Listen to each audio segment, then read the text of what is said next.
Hi, I'm Maddie from a small town in California. Before I continue, please like and subscribe. Growing up, I lived in a lovely house by the beach with my amazing older brother Joey and my not-so-lovely parents. Dad was a novelist who had written one famous book years ago, but he'd never been able to write anything good since. He became a recluse and hardly ever left his office. And Mom was a flight attendant who always worked overtime. So, my brother and I practically raised ourselves, and thank God I had him. Since Joey was only 2 years older, we shared many interests, but our favorite one was creating music together. Joey played almost every instrument, and I loved to sing. By the time I was 12, we'd written at least 10 original songs. We played for anyone who would listen. Once during summer break, we were playing for some small crowds at the beach when a pretty girl my age snuck up to me. "Hey, you've got a stain on your jeans, but don't worry, I got you covered." She tied her hoodie around my waist and whisked me off to the public bathroom.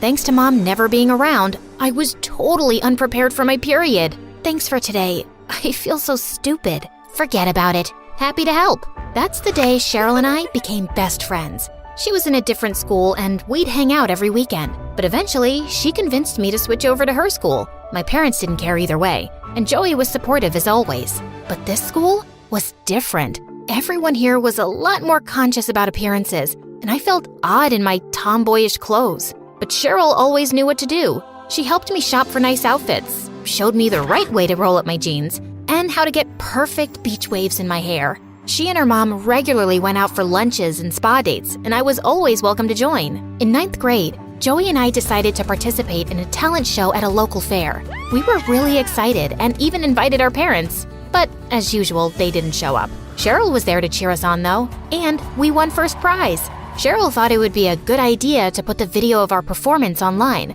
but I was nervous about internet trolls. Come on, don't you want everyone to see how amazing you are? What if people make fun of us? But what if they love you? All right, go ahead. At first, our video only got a few likes, but within a week, Joey and I went viral, and everything after that happened so fast. One minute, we were just two kids making music in our bedroom, and the next, we were being invited to perform on talk shows all over the country. For a change, we even had our parents' attention. Wow, I had no idea you were so good. I'm so proud of you guys. Maybe I can take a break from work and we can travel with you kids. Joey and I were happy to be doing something as a family for once. We had to take a break from school and move to LA for 3 months. I tried to keep in touch with Cheryl, but our schedule was so busy that I couldn't very often. I even missed her birthday, but I'd make it up to her later. I was so happy to be sharing my music with the world and even bonding with Mom. We went out shopping together in LA, and she even let me dye my hair blue. When I finally returned to school, I was excited to show everyone my new look, but reality hit hard. I had so much work piled up. I knew Cheryl would help me out, and I was looking forward to catching up at recess. But I found her at the table of the meanest girl in school, Camilla. "Hey, Cheryl, wanna go to our usual table?" "This is my usual table now, Maddie." "Well, okay, maybe I can join you then." "Nuh-uh. I decide who's worthy of joining us. Also, I don't like your music very much. Cheryl, tell her to leave. Please go away. I'm busy." I tried blinking away angry tears as I walked away. What the heck was wrong with Cheryl? Apparently, a lot. It looked like she'd become BFFs with Camilla while I was gone, and they were the school's worst bullies. I tried to catch her alone and talk to her, but I'd never get the chance. She had just become a different person and cut me off, and I didn't even know why. With Cheryl's behavior and my struggles with studies, school was torture, and my parents didn't understand at all. Maybe Cheryl's just going through a phase. Just talk to her. She's been your friend for years. Mom, she hates my guts. I tried talking to Joey about it, but he was so busy lately. Maddie, I've got an advanced chemistry test I really gotta study for. Cheryl's clearly not a good friend, and you're better off without her. Just ignore her and the mean girls. But that was easier said than done. Just the next day in the library,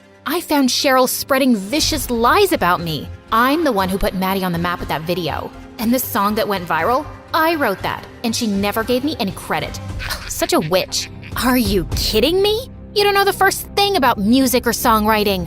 As if you do. You're just mooching off your brother's talent. He's the real musician, and you're just his whiny baby sister tagging along. As the rest started laughing, I suddenly snapped and threw a pen at Cheryl's forehead. She squealed in pain and then jumped at me. As we wrestled each other like maniacs, we crashed straight into the elderly librarian, who fell down and broke her hip. We both landed in detention for a month, but I wouldn't even look at Cheryl's face. We were so done. And I just kept to myself at school and focused on studies like Joey did. At least I'd caught up with all my work, but I couldn't help feeling depressed. Thank goodness for Joey, who knew exactly how to make me feel better. Vent your feelings out in a song, sis. Let's write something about those bullies. We wrote our best song to date, thanks to Cheryl and the Mean Girls. So many people could relate to the lyrics. A few months later, we got a call from LA from a huge record producer who wanted to sign us. That meant we'd have to move and switch to being homeschooled by private tutors. Leaving school sounded amazing to me, but Joey didn't seem so sure. I like school. I'm not sure I'm ready to give it up. But this is our dream, Joey. Why don't we take some time to think about it? The semester's almost over anyway. I was bummed out, but I couldn't force him. Then one day, when we were getting ready for school, Joey surprised me with something major. How about we sign that contract and give LA a shot? Really? Are you sure you're ready to give up everything? I'd do anything for you, Maddie. You know that. Oh, thank you, thank you. Trust me, you will not regret this. We moved, and Joey and I spent an entire year working with the top music professionals in the business. Mom and Dad liked LA too. Maybe the sunny weather was putting them in a good mood. Joey and I even inspired Dad to write a novel about two kids trying to make it in show business. By the time I was 16, Joey and I had recorded an album we were so proud of, and our songs were top of the charts. The biggest magazine in America did a cover story about us. Since I was the lead singer, I answered most of the questions while Joey smiled and nodded along. Next, we went on tour and performed in so many cities that I lost track of everywhere we went. We were on top of the world. Joey and I were even invited to perform for Hollywood's biggest award ceremony. But on the day of the rehearsal, Joey was nowhere to be found. After waiting for an hour, the producer's patience was wearing really thin. I called and called, but Joey didn't answer. After sending him a million text messages, I realized he'd turned off his phone entirely. I was worried and confused since Joey had never acted this way. Let's just cut the act. I have a million other artists waiting for this opportunity. No, my brother and I are meant to perform tonight. So find him. I raced home to our apartment, but he wasn't there either. Mom, Dad, do you know where Joey is? He didn't show up for our rehearsal. My parents looked at each other like they knew something I didn't. Is someone gonna fill me in?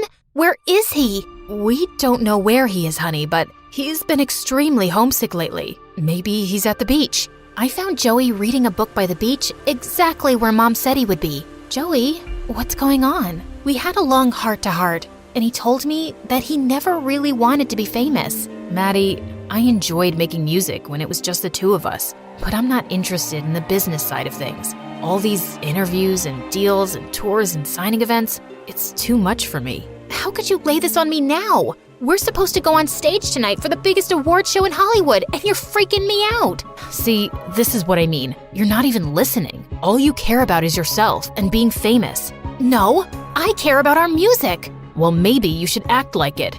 Are you showing up tonight or not? Take a wild guess. I couldn't believe what I was hearing. When I returned to rehearsal alone and told the producers that my brother would be a no-show, they canceled our performance. You and your brother are a package deal. Sorry, kid.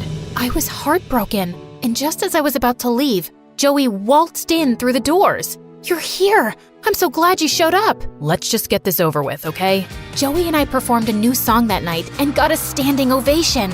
It should have been the best moment of our lives, but Joey and I wouldn't even look at each other when we got home. For once, our parents decided to act like parents and sat us both down for a family talk. Joey, I think it's time you explain to your sister what's happening. Go on, honey. Tell her the truth. Okay, Maddie. I've wanted to tell you for weeks, but we're always so busy. What is it, Joey? You're scaring me. It's nothing bad. It's just Spit it out! I got a full scholarship to Harvard to study biochemistry, and I want to go. The new semester starts in 2 weeks. This is what I'm really passionate about, Maddie. I always loved spending time with you, and I do love music, but I don't think you and I have the same dreams. I'm so sorry. I was stunned. If he accepted the offer from Harvard, our music career was as good as over. But Joey had spent his whole life supporting me, so I tried to do the same. That's the news? That's amazing! I got out a pen and made him sign the acceptance offer on the spot. Later, we tried to explain to our producer that it was just a one-person band now starring me, but no one was interested in another solo act. We lost all our deals and our album dropped off the charts as fast as it had risen. Soon, Joey went to Harvard, while my parents and I went back to our small town. It was the last semester of school and I just had to keep my head down and graduate. But one day, when I was sitting alone at the beach, Cheryl came and sat down beside me. This time, she wasn't surrounded by her group of mean girls. Isn't this where we first met, the day we became friends? I don't remember, and I certainly don't care. Why are you even talking about our friendship now? Because I've been an absolute jerk to you, and I'm really sorry. She sounded so genuine that I stayed to hear her out. Soon after you went to LA for the first time, my parents got divorced. I thought I'd live with my mom, but she got married to someone else in a month and moved to New York. I was so angry, and I resented you for not being around for me. Good things were happening to you while my life was falling apart. I think I just became a bully because I wanted to hurt other people, like I was hurting. But it's only made me feel worse, and I'm lonelier than ever. You don't have to forgive me, but I just wanted to apologize. As she got up to leave, I pulled her back. I had no idea, Cheryl. It seems like I got so caught up with my music and fame that I didn't even notice what was going on with the people closest to me. I'm sorry I wasn't there for you. It took some time, but our friendship slowly mended, and we went back to being really close again. When it was time for college applications, I had my sights set on one school, Juilliard. For the audition, I sang the first song my brother and I ever wrote. Months passed, but I hadn't heard anything. I was sure I didn't get in, but one day, I got home from school and an acceptance letter was waiting for me. And of course, Joey was the first call I made. I'm so proud of you, sis.